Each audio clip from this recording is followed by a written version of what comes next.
Bonjour et bienvenue dans ce tutoriel dédié à Smart Notebook et plus précisément à l'outil de capture d'écran. Je m'appelle Cédric Ménil, je suis Smart Exemplaire éducateur en Belgique. Cette vidéo va vous montrer les différentes fonctions de capture, les différentes formes et les différentes utilités que l'on peut en faire. Nous allons aussi voir comment utiliser cette fonction dans le logiciel.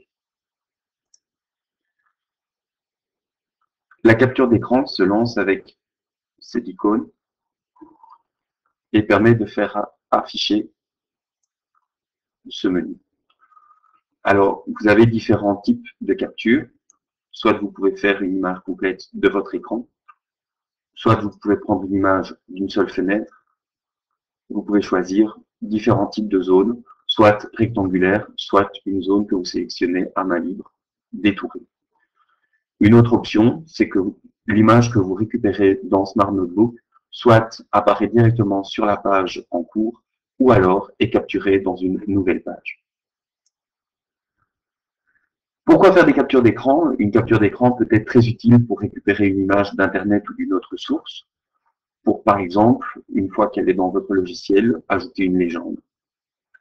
On peut aussi récupérer une zone ou un détail d'un document plus large. Si vous capturez une fenêtre complète, ça peut être très utile pour expliquer le fonctionnement d'un logiciel. Par exemple, ici, si je voulais expliquer les différents boutons de Smart Notebook, j'appuie sur Capture d'écran, je sélectionne la zone et je sélectionne la barre d'outils en dessinant un rectangle autour. Il y a un bruit significatif que la capture a été faite et je récupère une image de ma barre d'outils que je peux modifier et toutes les options liées aux images sont disponibles. Je peux capturer un écran complet, par exemple ici, mon bureau. Je clique sur la troisième icône en forme d'écran. Ici, je sélectionne l'écran concerné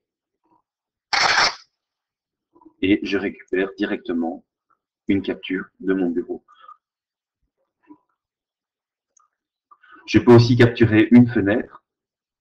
Donc ici, par exemple, une fenêtre de Google. Je sélectionne la deuxième icône en forme de fenêtre. Et lorsque je passe sur les fenêtres, elles deviennent grisées pour me montrer la fenêtre qui a été sélectionnée. Je clique et la fenêtre devient une image dans Smart Notebook. La dernière forme de capture est une image détourée. Donc on peut sélectionner une zone à l'écran, lui donner la forme que l'on veut pour récupérer une image ou un détail. Petite astuce, si vous voulez récupérer une image provenant d'Internet, vous n'êtes pas forcément obligé de passer par la capture d'écran, vous pouvez simplement faire un glisser-déplacer.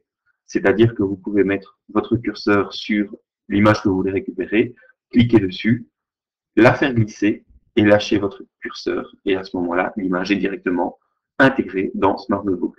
Ça marche à partir du navigateur intégré, mais ça marche également à partir d'un site internet.